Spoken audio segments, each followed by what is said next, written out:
Sigrid Kaag, co-chair of the United Nations Foundation, former Deputy Prime Minister of the Netherlands and currently advisor to the Gaza Executive Board. Welcome to Al Arabiya. Thank you, Talal. Delighted to be here.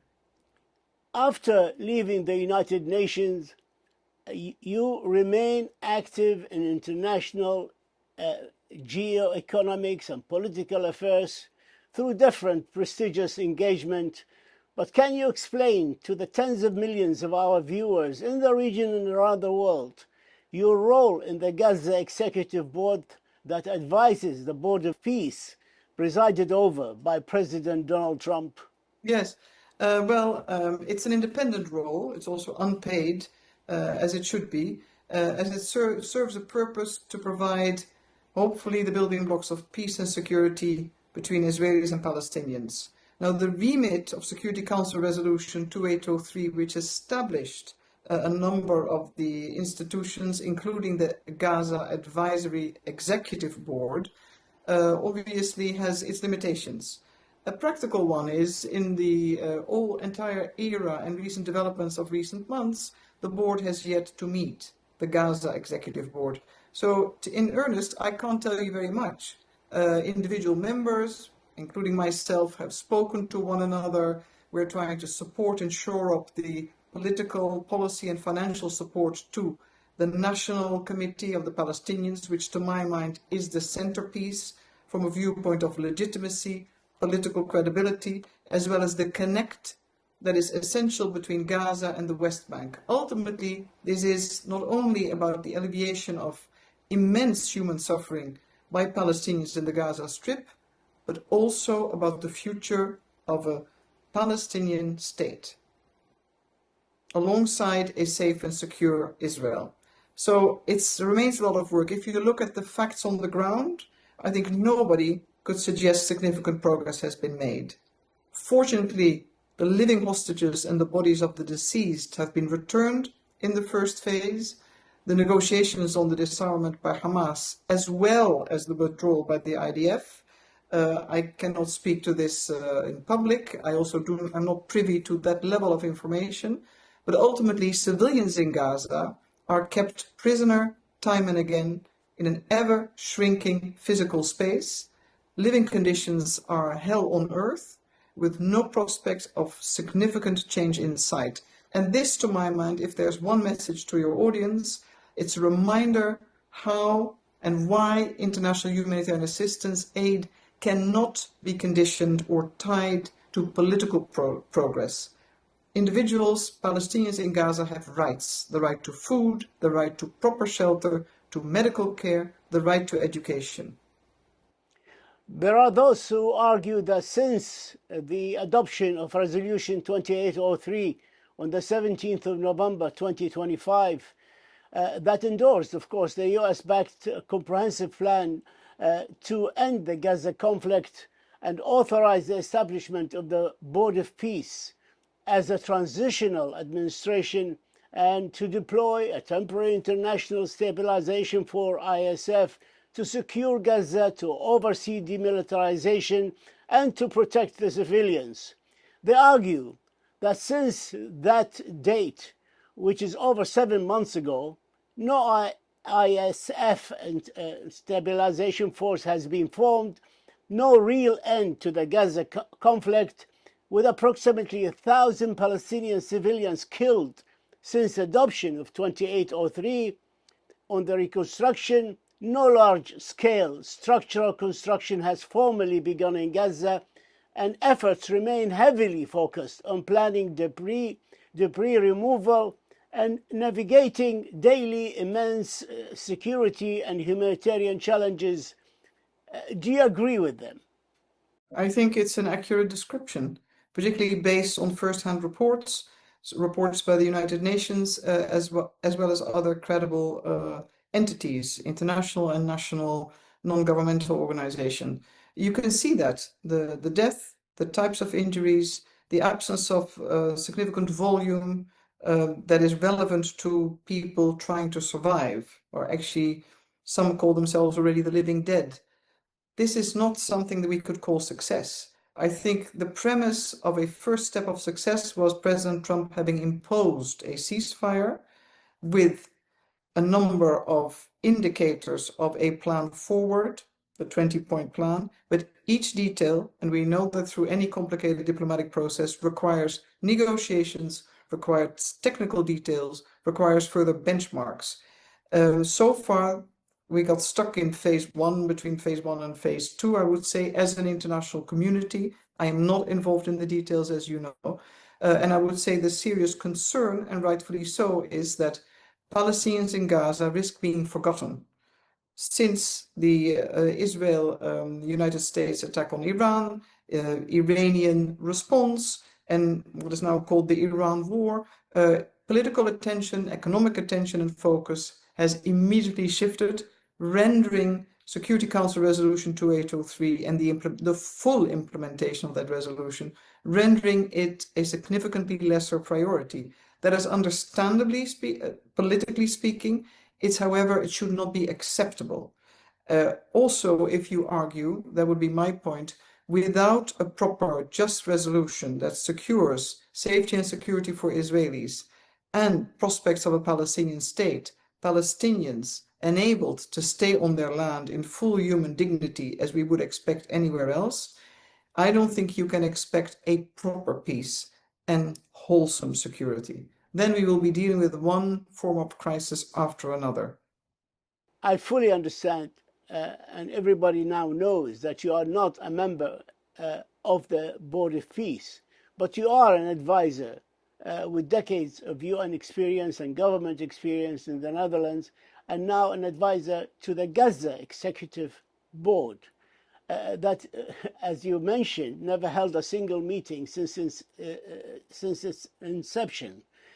Things sound as if they are still up in the air. Wouldn't you agree? And do you have, by the way, a head of this Gaza Executive Board, or that also still hasn't been decided yet? The latter, I honestly don't know. I am not an advisor, I'm a member of the Gaza Advisory Board, alongside Tony Blair, Jared Kushner, Steve Witkoff. I think, given the scope and scale and the extension of multiple conflicts occurring at the same time, there's been a de facto prioritization. So my views are the same. They will be the same indoors as well as I expressed to you.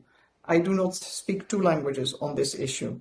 It's pretty predictable what I will say, what my views are. I held them as a United Nations official. I held them also as a minister. When you look at a situation through the lens of peace and security, rights and justice, alongside the urgency to provide civilians with the utmost care and support and aid that they need.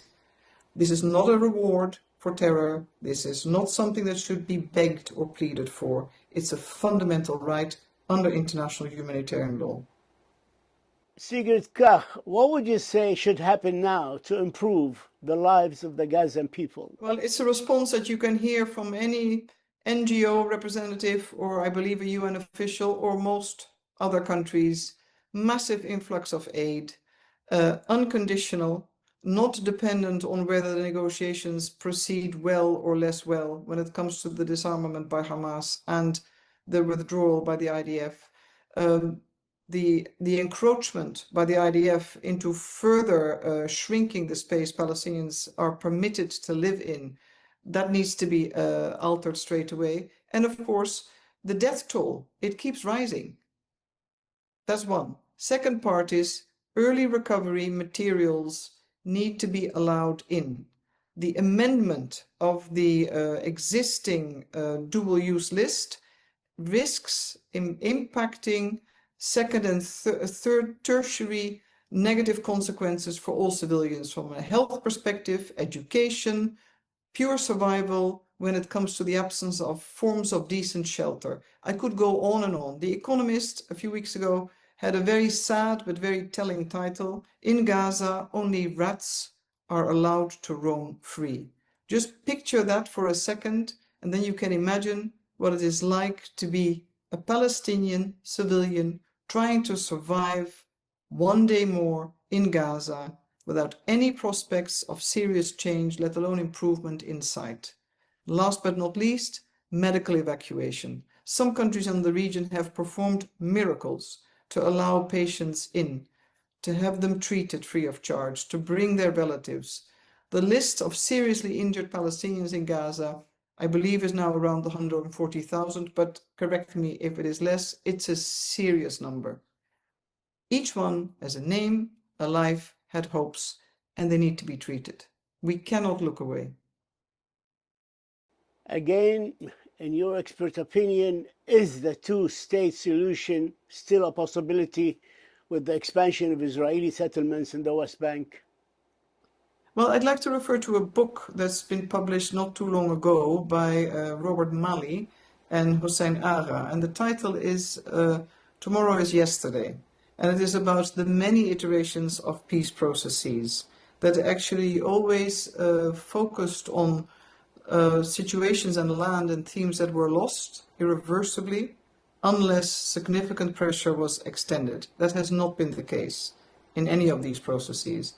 If you look at the facts on the ground, as it's called, I think one has to be realistically very somber to still keep claiming two-state solution is a viable option. However, everything is a matter of political will, pressure, and negotiated compromise in the interest of the parties.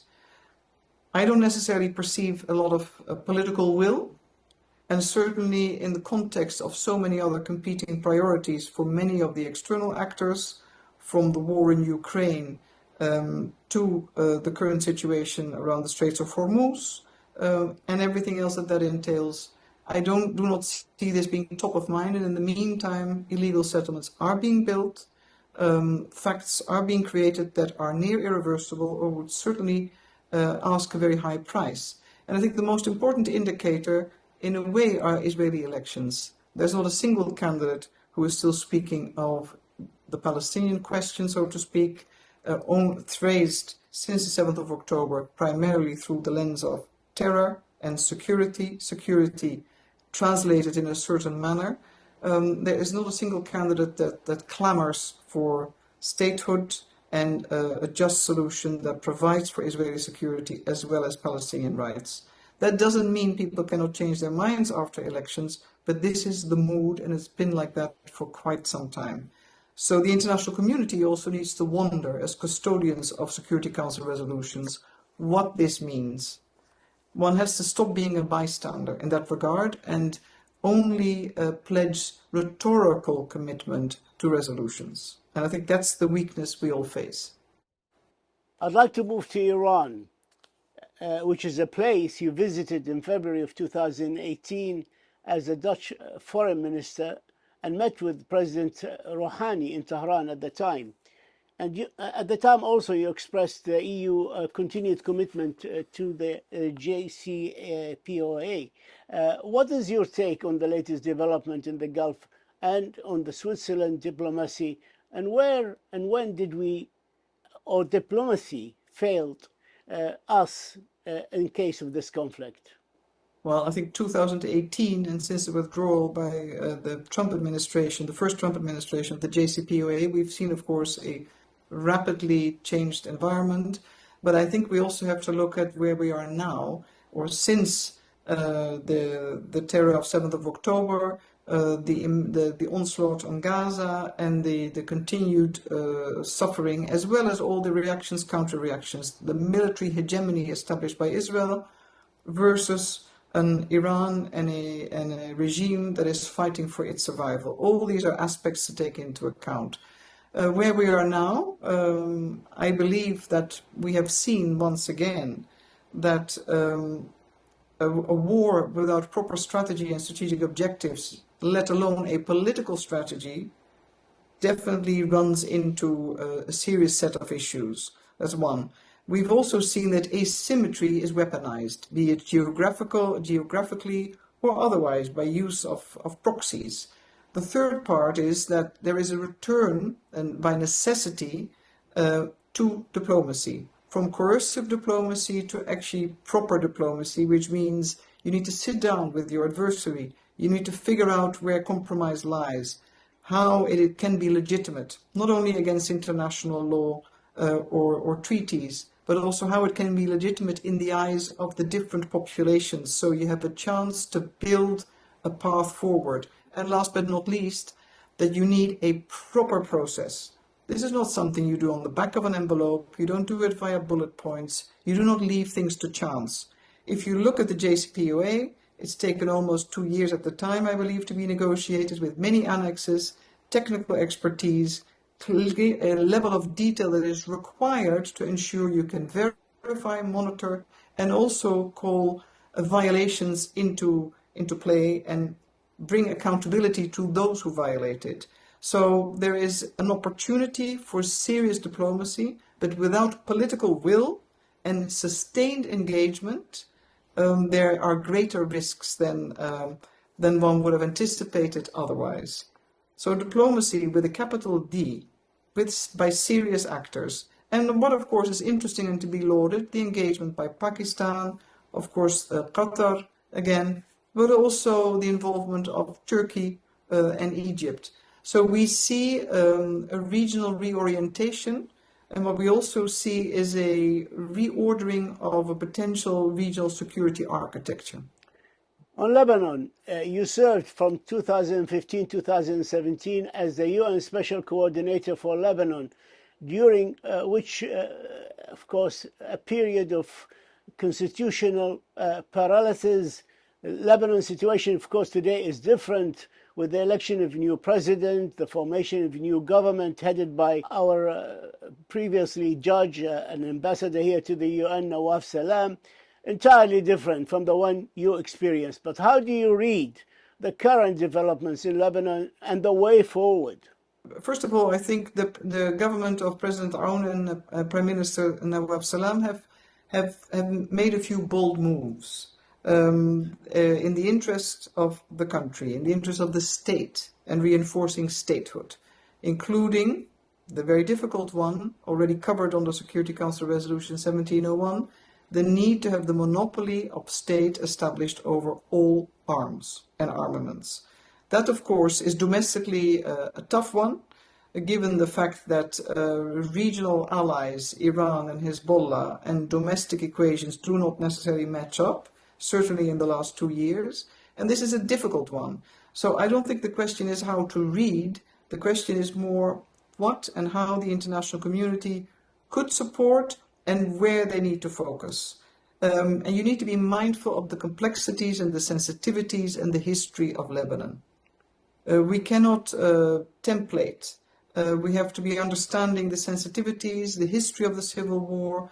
At the same time, we have to be mindful of perceptions and reality of negligence by certain population groupings in their sentiment towards the state which is the weakest link.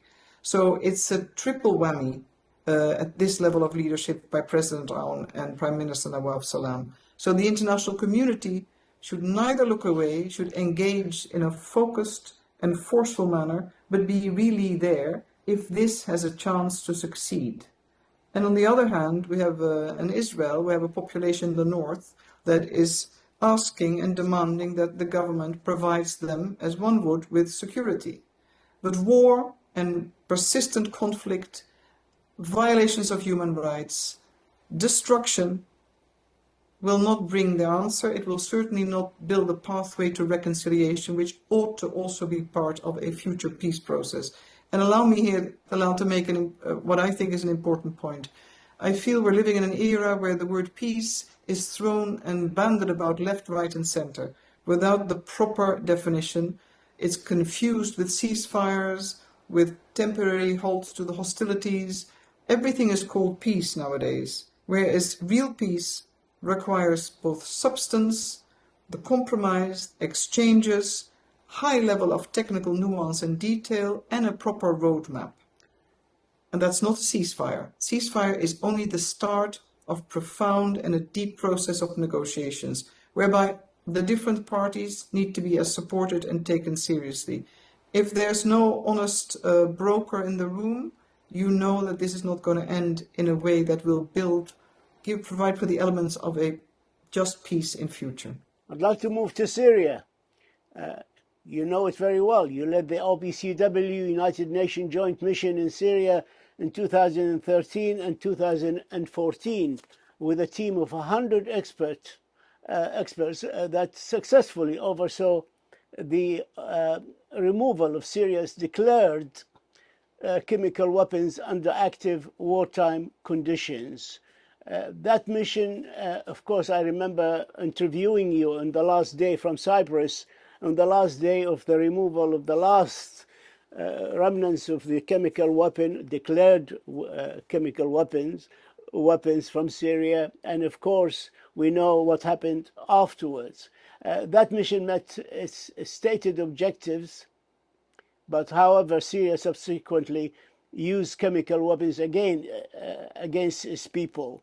What does that history teaches us about the durability of internationally verified agreements when the political will to enforce them is non-existent? The mission at the time had stated agreed objectives set between the Russian Federation and the United States of America, confirmed by the Security Council, carried by a treaty, the Chemical Weapons Treaty, and led and implemented by the joint team which I led. So we did what was agreed. If the parties have agreed to leave remnants or to not touch certain areas, that's a second phase. However, I can tell you the biggest indicator at the time was that Israel stopped producing gas masks. So I think that's one element. The second part, and it puzzles me a little bit now in the negotiations or the start of talks around Iran, and of course the importance of its nuclear enriched material. I believe there are good examples, including the Syria mission, whereby the international community, in this case the IAEA, maybe the UN, and a few other actors could team up, provide for the leadership, provide for a verified, monitored implementation plan that ensures whatever is agreed gets acted upon and reported back to the Security Council. That triangle is an extremely important one. Ultimately, yes, political will is always important. Political will to monitor, to call out when violations occur, to have sanctions if need be, and where needed. And. That's a long list, but you can negotiate that. And I like to think that this will also happen as the 60-day, the foreseen 60-day extension to the current ceasefire between the US and Iran and Israel indirectly, that will give the space to actually start to map out what is needed, how it could be done, and how it could be done in a way that you can overcome the total absence of any trust between the parties. And for that you need systems, you need credible organizations, and you need leadership. Time is caught up with us. I have one last question concerning the election of a Secretary General for the United Nations. As we all know now, it is the turn of the SG to be from the region of Latin America or the Caribbean. But if the P5 did not reach a consensus candidate and were deadlocked to decide, like what happened in 2016 when it was the turn of an Eastern European, a woman, and we ended up with a Western European and a man in the shape of Mr. Antonio Guterres. And I remember him having breakfast with me during that period and said to me, I wish my name was Antoinette Guterres. And we all laughed, the three journalists having breakfast with him. So if they fail to reach a consensus candidate and they decided to offer somebody of your caliber the position of Secretary General of the United Nations, would you welcome it? I've been long enough in politics, Talal, to never answer the if, could be, should be, would be. I think it's more important we focus the interest into the type of leadership you really need. And I have to confess, I'm slightly agnostic around the politics of informal regional rotation. I realize this is an acquired right between the different political groupings or the regional groupings. But if we take a step back, what is needed at the right time, at the type of leadership that this organization, which is a unique one, and certainly uniquely and solely placed to deal with matters of peace and security in particular. What do we need? How do you need to really drive the reforms? And how do you envision again to inspire? Because we the people is not enough to inspire all the people. It is profound leadership, it is risk-taking. Being everybody's friend all the time will not help you get past the post, because if you're everybody's friend, you're probably no one's friend. But be true to the charter, enable the platform to really come back to be that center stage that not only receives resolutions, but is part of the co-creation and is also the compass that helps us collectively to get out of a very difficult era we are in. We haven't touched on artificial intelligence, we haven't touched on demographics, we haven't touched on climate change. All these are huge challenges, but they need to be turned into significant opportunities. And only the global community can tackle this in a fair and equitable manner. But if we focus on the little bits, we lose part of the bigger picture. And I care that somebody makes it to that post that keeps track of where we need to be heading, and we can sort out all the other bits and pieces. I'm not too worried about that. It's challenging enough as it is, and I wish everybody the best of luck. But we are owed serious leadership of courage, conviction, and moral authority. Sigrid, Kaag, we thank you for your time. We thank you for your insights, for this exclusive interview, for sharing with us your thoughts. And we also thank you for your history of service to the Palestinian people and the people of the region. Thank you so much. Thank you. My duty. Thank you, Tala.